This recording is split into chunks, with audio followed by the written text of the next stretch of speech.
저는 지금 굉장히 행복했습니다. 왜 그러냐, 우리 교회의 일꾼들께서 쫙 이렇게 있는데 하나님이 참 기뻐하셨을 것 같아요.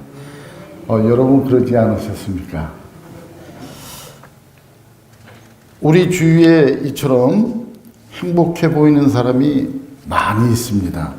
여러분들도 다 행복하시죠? 주 예수를 알고 믿음으로 우리 예수를 그리스도라고 고백했으니 주의 구원이 여러분한테 다 임하실 줄로 저는 믿고 늘 주님의 은혜가 임마누엘로 여러분과 동행하실 것을 축원을 드립니다. 그런데 우리 주위에 이렇게 행복해 보이는 사람이 많이 있더라도 걱정이 하나도 없이 생활하시는 분은 그리 많지가 않습니다. 혹시 여러분 어떤 걱정을 하면서 살아가고 있습니까? 얼마 전부터 제가 일하고 있는 단체에서 프랑스 대학생이 인턴으로 일하고 있습니다. 그 프랑스 학생은 대학에서 경영학을 공부하고 있는데 한국에서 인턴을 좀 해보고 싶다고 페이스북에 올린 글을 보고 저희가 우리 단체에 와서 인턴을 해봐라 해갖고 왔습니다. 다행히 그 학생이 한국을 방문한 적이 있어서 영남대학에서 이제 한 학기 동안 이제 한국말을 배운 적이 있습니다. 한국말은 잘 못하지만 영어도 하고 안 되면 불어도 하고 한국말 불어 영어를 짬뽕으로 쓰면서 하여튼 꾸역꾸역 일을 해나가고 있습니다. 굉장히 활기차고 늘 얼굴에 이제 입가에 미소가 가득 찬 학생입니다. 점차 많은 대화를 하면서 서로 궁금한 것을 물어보고 있는데 어느 날 제가 넌 혹시 지금 어떤 걱정을 하고 있느냐 물었더니 갑자기 얼굴빛이 조금 우울해지면서 한국말을 더 잘하면 더 많은 것을 알고 더 많은 것을 할 수 있는데 한국말이 부족해서 많이 속상하다는 것입니다. 늘 행복해 보이기만 했던 친구였는데 대화를 하다 보니 그 친구 역시 그 마음속에 걱정이 있었습니다. 그 친구를 보면서 저는 제 과거가 생각이 났습니다. 제가 독일 유학 초기에 꼭 그 모습이었습니다. 독일어를 못해서 얼마나 많은 걱정을 하고 살았는지 모릅니다. 그 독일에서 비자를 연장을 하려면 주로 이제 2년이나 1년이나 2년 어떠면 뭐 3년에 한 번씩 비자를 연장해야 되는데 그 비자의 연장 조건이 의료보험에 가입을 해야 됩니다. 근데 보험에서는 제가 장애인이라고 의료보험을 가입시켜 주지 않는 거예요. 왜 그러냐면 장애인이 비장애인들보다 의료비가 많이 드니까 자기네가 손해난다는 이유였습니다. 어떡합니까? 비자 연장을 못 받으면 학업이고 뭐고 다 때려치고 한국으로 다시 돌아올 판이니 그럴 때는 우리가 흔히 쓰는 MH 모델이라고 그러죠. 맨 땅에 헤딩 모델을 쓰는 수밖에 없습니다. 그래서 변호사를 찾아갔어요. 한번 붙어보자. 하고 변호사를 찾아갔습니다. 근데 변호사를 찾아가면 문제가 해결이 되나요? 제가 독일어를 못하는데.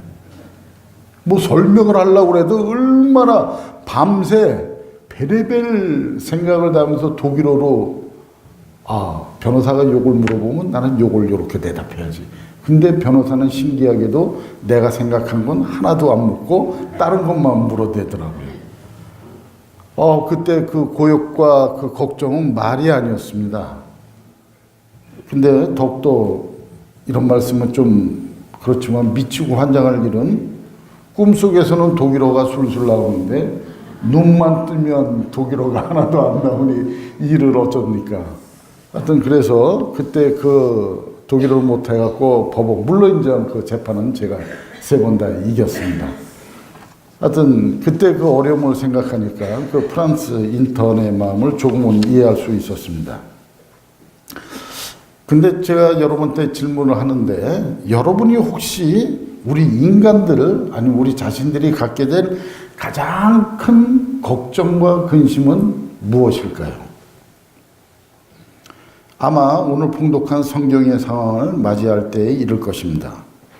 피와 불과 연기 구름이 나고 해가 어두워지고 달이 핏빛같이 붉어질 것이다.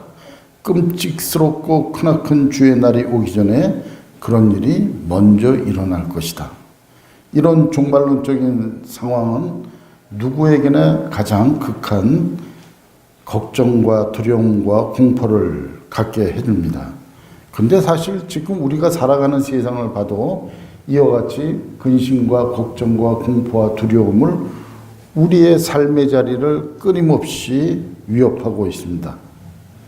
극한 생존 경쟁으로 우리의 일자리가 순식간에 날아갈 판이고 죽음의 그림자가 들이오는 그 병이 생겨서 사고가 생겨서 우리 생명이 위협스럽고 가장 가깝게 지내던 사랑과 인간관계가 깨지고 모든 것이 혼돈으로 빠져들고 근심과 걱정을 우리에게 가져다 줍니다.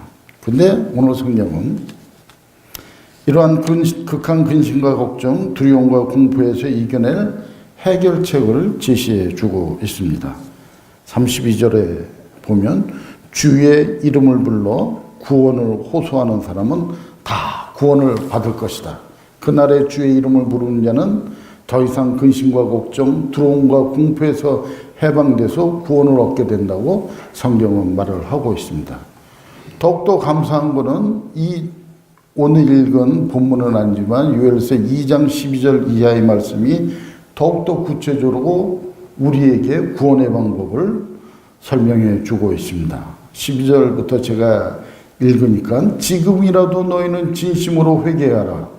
나 주가 말한다. 금식하고 통곡하며 슬퍼하면서 나에게로 돌아오라. 옷을 찢지 말고 마음을 찢어라. 주 너의 하나님께로 돌아오너라.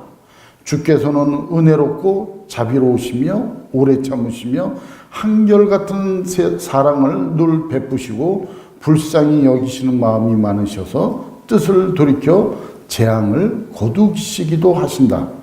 행여 주께서 마음과 뜻을 돌이키시고 오히려 복까지 베푸셔서 너희 주 하나님께 곡식제물과 부어드리는 제물을 바칠 수 있게까지 하실는지 누가 아느냐. 너는 시온에서 뿔나팔을 불어라. 거룩한 금식을 선포하고 성회를 열어라. 이 말씀은 우리가 더 이상 극한 근심과 걱정, 두려움과 공포를 이겨내고 구원을 받으려면 제일 먼저 해야 될 일이 회개라고 말씀을 합니다. 그것도 옷을 찢는 형식적인 회개가 아니라 마음을 찢는 본질적인 회개를 하라고 강조하십니다. 그러려면 주께서 은혜롭고 자비로우시며 오래 참으시며 한결같은 사랑을 늘 베푸시고 불쌍히 여기는 마음이 많으셔서 뜻을 돌이켜 재앙을 거두시겠다고 약속을 합니다. 사랑하는 성도 여러분, 혹시 생활 속에서 마음 깊은 곳에서 근심과 걱정, 두려움과 공포를 가지고 있습니까? 먼저 회개합시다.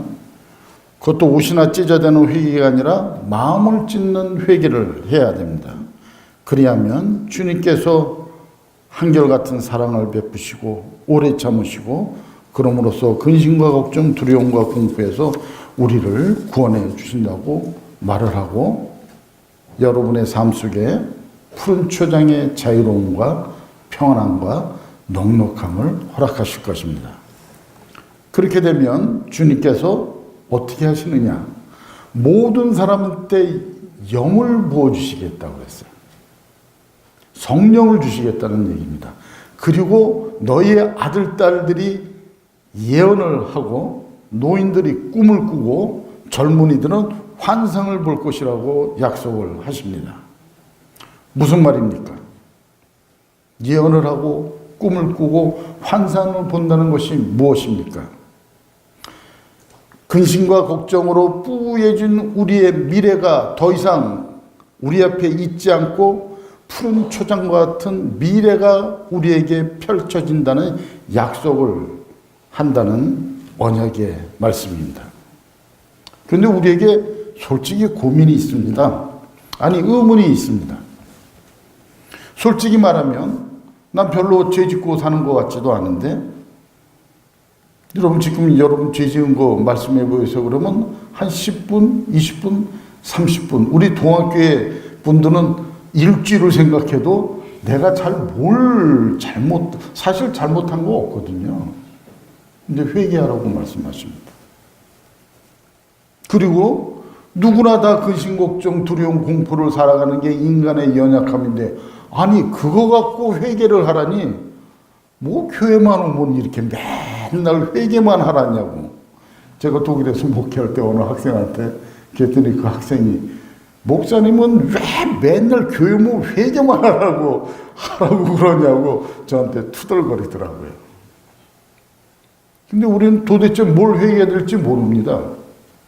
왜 두려움과 공포와 근심과 걱정을 갖고 있다고 도대체 뭘 회개하라는 겁니까? 사실 찾을 수가 없을 것 같습니다. 그런데 사무엘상 13장의 말씀을 보면 오직 우리가 두려워할 사람은 하나님입니다. 세상의 근심, 걱정, 두려움, 공포를 갖고 회개하는 것은 안 되는 것이라고 나와 있어요. 왜 회개하는지 사무엘상 13장에 그 교훈을 우리에게 주고 있습니다.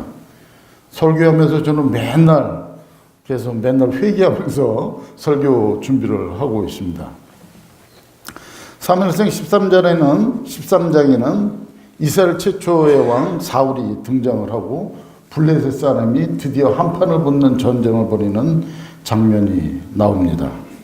이 이스라엘의 전쟁이 일어날 때는, 이스라엘과 그 블레셋 전쟁이 일어날 때는 이스라엘이 꼭 뭘 잘못해요. 그래갖고 하나님이 블레셋을 통하여 이스라엘을 공격하게 만들고, 그리고 그것을 통해서 하나님이 이스라엘을 바로 서게 만드는 일을 이제 성경에 많이 써 있는데, 근데 이번 전쟁은 좀 다릅니다. 왜 그러냐면 게임이 안 되는 전쟁이 시작되고 있거든요.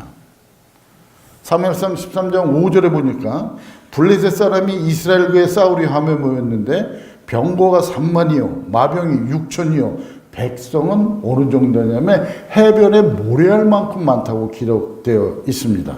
근데 사울 왕의 군사는 몇 명입니까? 꼴랑 3,000명입니다.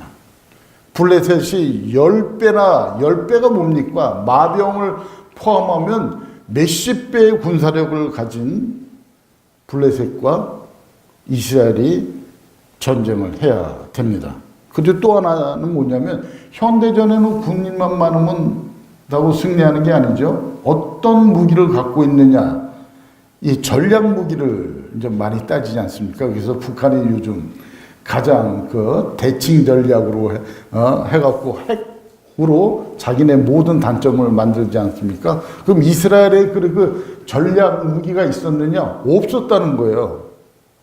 어떤 게 있냐면, 사무엘상 13장 19절에 보면 이스라엘 사람들이 낫이나 칼이나 이런 쇳덩어리를 갖다가 수리하려면 어디로 가서 수리를 했냐면 블레셋 사람들한테 가서 수리를 했어요.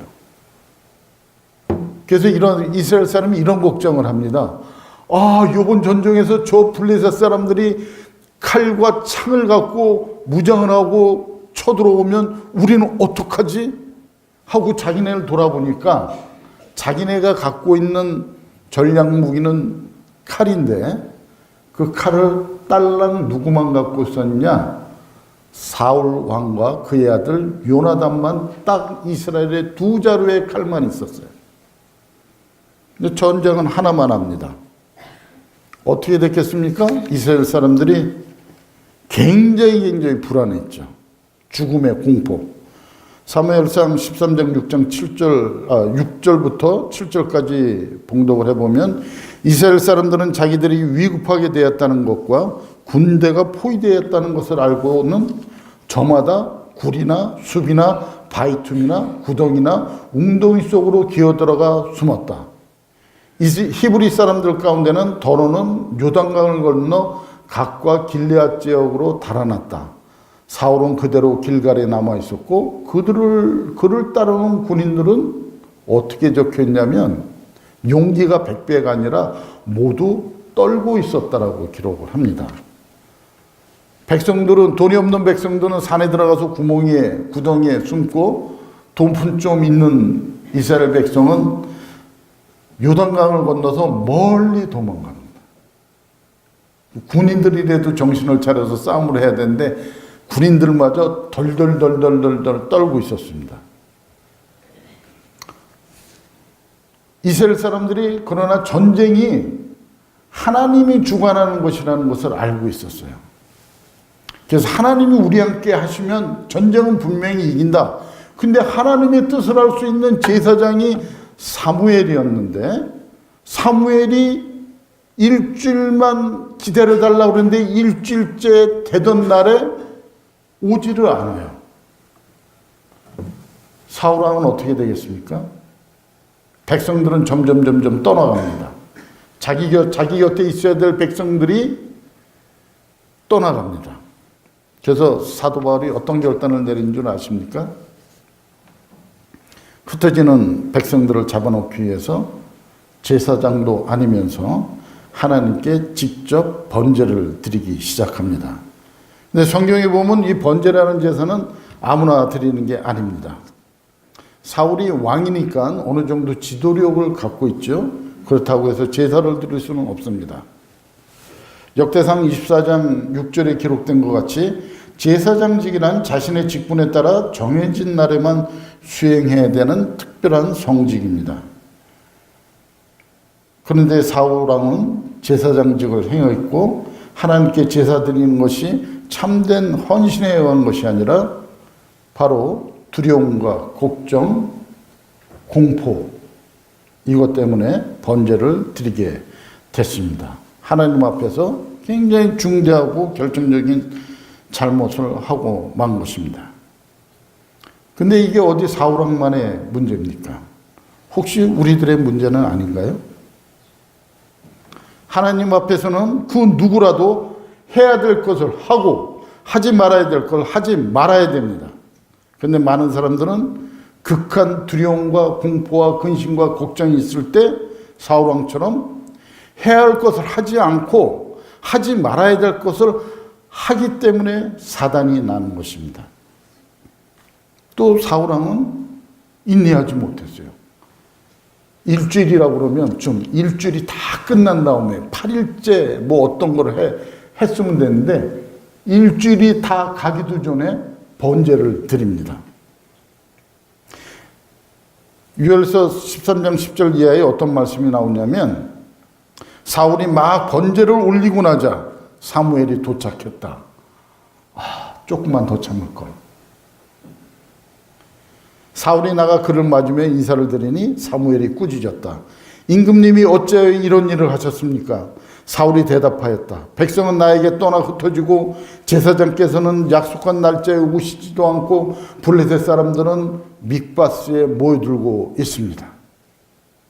이러다가는 제가 주께 은혜를 구하기도 전에 블레셋 사람들이 길갈로 내려와서 칠 것 같은 생활이 들어서 할 수 없이 번제를 드렸습니다. 모였던 백성들이 하나둘 흩어지자 사울의 공포심은 극한으로 달했고 더 이상 인내하지 못한 사울왕이 스스로 번제를 드렸던 것입니다. 혹시 우리 마음속에도 인내하지 못해서 결정을 내리는 일은 없습니까? 성경에서는 그리스도의 재림도 인내하면서 기다리라고 했고 어려울 때도 기다리라고 했고 교회를 위해서 일할 때도 인내하라고 했고 죄악과 싸울 때도 인내하라고 했고 말씀을 가르칠 때도 인내하며 기다려야 하는데 우리들은 어떤지 한번 돌이켜봅시다. 그리고 사울왕은 두려움과 공포, 근심과 걱정 때문에 명령을 지키지 않았습니다. 13절 이하의 말씀을 보니까 사무엘이 사울에게 말하였다. 해서는 안 될 일을 하셨습니다. 주 하나님이 명하신 것을 임금님이 지키지 않으셨습니다. 명령을 어기지 않으셨더라면 임금님과 임금님의 자손이 언제까지나 이스라엘을 다스리도록 주께서 영원토록 굳게 세워주셨을 것입니다. 그러나 이제는 임금님의 왕조가 더 이상 계속되지는 못할 것입니다. 주께서 임금님께 명하신 것을 임금님이 지키지 않으셨기 때문에 주께서는 달리 마음에 맞는 사람을 찾아서 당신을 다스릴 영도자로 세우셨습니다. 하나님의 명령을 지키지 않아서 질책을 받은 것입니다. 온전히 7일 동안 기다려 했는데 온전히가 아니라 온전히 해서 몇 시간 동안 그 빠진 것을 지키지 못했습니다. 온 백성의 칭송을 받으면서 왕위에 올랐고 맞이한 그 전쟁에서 하나님의 명령을 지키지 못한 것이 이렇게 큰 죄가 된 것입니다. 결과는 어떻습니까? 우리가 잘 아는 대로 사울왕은 자결을 하였고 그의 세 자녀와 그의 일가족들은 다 죽임을 당했습니다. 전쟁을 맞이한 사울왕을 보면 하나님에 대한 두려움보다 세상에 대한 두려움과 공포, 근심과 걱정이 얼마나 잘못된 결정을 내리는지 알 수 있습니다. 우리도 마찬가지입니다. 끊임없이 밀려오는 두려움과 공포, 근심과 걱정 때문에 하나님의 방법보다는 내 방법, 내 지식, 내 능력으로 문제를 해결하려는 유혹에 넘어지지는 않습니까? 두려움과 공포, 근심과 걱정 때문에 인내하지 못하고 눈에 보이는 대로 자기 방식대로 빨리빨리 일을 처리한 적은 없습니까? 두려움과 공포, 근심과 걱정 때문에 하나님의 말씀을 지키지 못한 적은 없습니까? 우리가 갖고 있는 두려움과 공포, 걱정과 근심으로 인해서 하나님 앞에서 해야 할 일을 하지 못하고 하지 말아야 될 일을 하고 많은 일을 없애기 위해서는 우리는 철저하게 하나님 앞에서 가슴을 찢으며 회개해야 됩니다. 그래서 우리는 두려움과 공포, 근심과 걱정이 있을 때 우리 자신을 돌이켜가면서 가슴을 찢으면서 회개해야 됩니다. 그까지 근심, 걱정이 있다고 뭐 그러시냐? 그게 아니라는 거죠. 근심과 걱정, 두려움, 공포 때문에 벌어지는 일이 굉장히 심각하다는 얘기입니다. 회개하면 그럼 어떤 일이 일어나나요? 해결되죠. 은혜롭고 자비로우시며 오래 참으시며 한결같은 사랑을 늘 베푸시고 불쌍히 여기는 마음이 많으신 주께서 여러분의 근심과 걱정, 두려움과 공포를 벗어나 구원함을 주시겠다고 말씀을 하십니다. 그리고 오늘 본문 28절 말씀처럼 내가 모든 사람에게 나의 영을 부어주겠다. 너희의 아들, 딸들은 예언을 하고 노인들은 꿈을 꾸고 젊은이들은 환상을 볼 것이라고 약속합니다. 우리 딸들이, 아들들이 예언을 한다는 게 무슨 말일까요? 뭐 점쟁이도 아닌데, 그렇죠?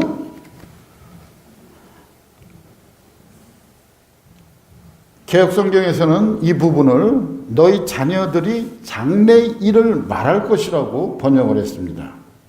우리들의 자녀가 자신의 장래에 일어날 일들을 스스로 말하게 된다는 것입니다. 사실 우리 부모들이 가장 극심과 걱정이 되는 게 여러분은 몰라도 저는 우리 애가 조금만 늦게 들어와도 무슨 일이 있나? 왜 11시가 넘어도 안 들어오지? 무슨 일이 있나? 무슨 일이 있나? 카톡을 보내고 전화를 보내고 문자를 보내도 통화가 안 되면 답답해져. 근심과 걱정이 나타나죠. 그것뿐입니까? 교육 문제, 결혼 문제, 이성 문제, 직장 문제 등등 생각하면 생각할수록 우리 마음속에 자녀가 잘 되기를 바라는 마음이 그 어느 가정마다 다 있을 것입니다. 오늘 성경 너희 자녀들은 예언할 것이요 미래를 알 수 없는 현대사회의 수많은 위험 속에서도 살아가야 하는 우리 자녀들이 회개함으로 구원함을 얻고 성령의 이끌림을 받으면 많은 축복이 함께 할 것뿐만 아니라 하나님이 펼쳐주시는 인생의 앞날을 우리 자녀들이 볼 수 있게 된다는 것입니다.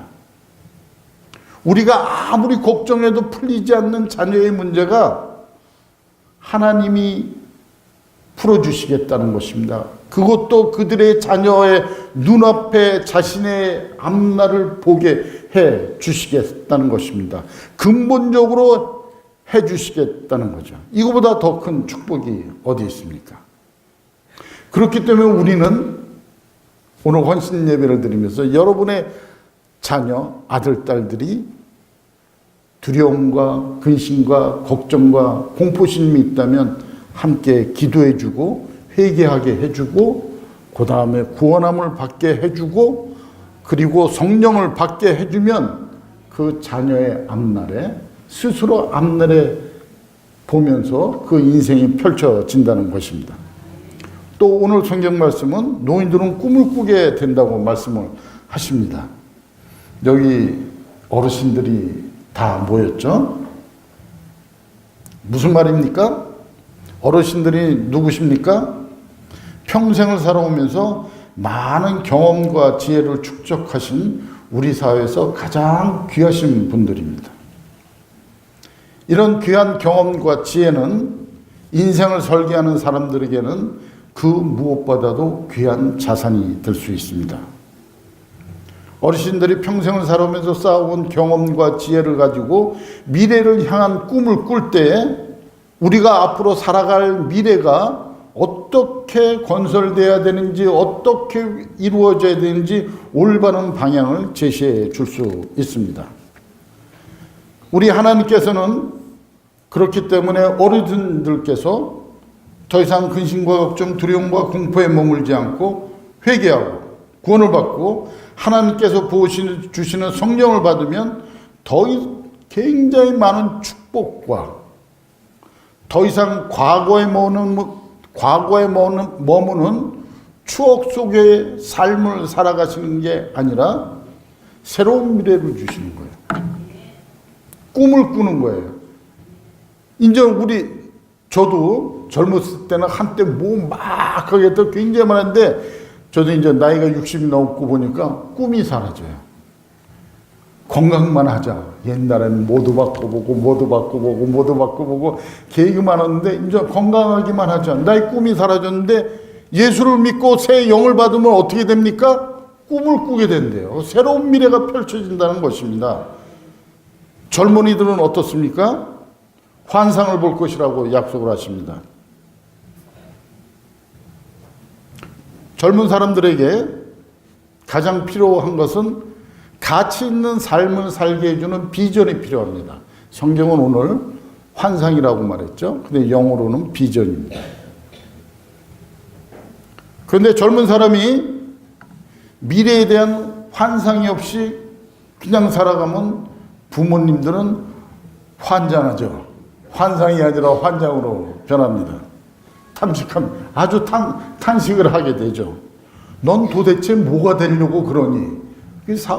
저도 그런 말 할 때 있거든요. 환장하죠. 근데 젊은이가 예수를 믿고 구원함을 얻고 새 영을 받고 하면 비전을 주신다는 것입니다. Your young men will see visions. 이 한국말로는 환상을 본다고 그러니까 한 가지 환상만 주는지 아는데 영어로 배우냐고 그러니까 이 비전이라는 단어가 복수로 쓰였더라고요. 복수로 쓰였다는 거는 뭡니까? 한 가지 환상만 준다는 게 아니에요. 그 믿음에 따라 그 믿음의 정도에 따라 단계적인 비전을 주십니다. 그리고 그 비전이 연속적으로 또한 비전을 주십니다. 그리고 언젠가는 통합적인 비전을 주십니다. 맨 처음엔 요만한 비전을 주시지만 그 다음에 그 열매가 연걸어가는 삶의 열매가 연걸어가는 것 따라서 새로운 비전이 계속 제시되고 통합적인 비전을 준다는 거예요. 성경에 있는 우리 신앙의 선배들의 삶은 이 비전 속에서 살았던 사람입니다. 전 세계의 역사를 써나간 사람들이 누굽니까? 다 이 비전을 가졌던 사람이에요. 한 가지 비전이 아니라 여러 가지 비전을 우리 주님께서 우리 젊은이한테 허락해 주신다는 겁니다. 연합남전도회 헌신 예배를 드리는 우리 동안의 교육 여러분, 이제 우리는 좀 아까 제가 기도하신데 아주 굉장히 많은 은혜를 받았습니다. 우리 교우들이 근심과 걱정과 공포가 있으면 이제 그 일 때문에 그 사람의 삶이 어려워질 수 있으니까 우리는 이제 정말로 그 일을 위해서 함께 합심기도 해줘야 돼요. 그러면 어떤 일이 일어나죠? 종국에는 꿈과 환상 그리고 예언이 나타납니다. 그 우리가 두세 사람이 모인 곳에서 세상의 근심, 걱정, 공포 이런 것을 말하는 게 아니라 나에게 주신 꿈과 환상, 비전을 말하는 그런 공동체가 된다는 것입니다. 얼마나 하나님께서 이 공동체를 사랑해 주시고 천세의 영이 임하시고 생명이 가득한 공동체로 변화시켜 주겠다는 얘기입니다. 오늘 우리가 더 이상 두려움과 공포, 근심과 걱정을 다 주님께 맡기시고 오직 우리가 두려워야 할 분은 우리 주님밖에 없다는 사실, 경외하면서 섬겨할 분, 두려워 떨며 섬겨야 될 분이 우리 주님밖에 없다는 사실을 분명히 인식하시고 가슴을 찢는 회개로 구원함을 받고 그리고 하나님이 주어주시는 성령으로 살아가고 우리 딸들이 아들이 예언을 하고 어른들이 꿈을 꾸고 젊은이들이 환상을 보는 그런 동안교회 그리고 여러분의 한 사람 한 사람의 삶이 되기를 주의 이름으로 축원합니다. 기도하겠습니다.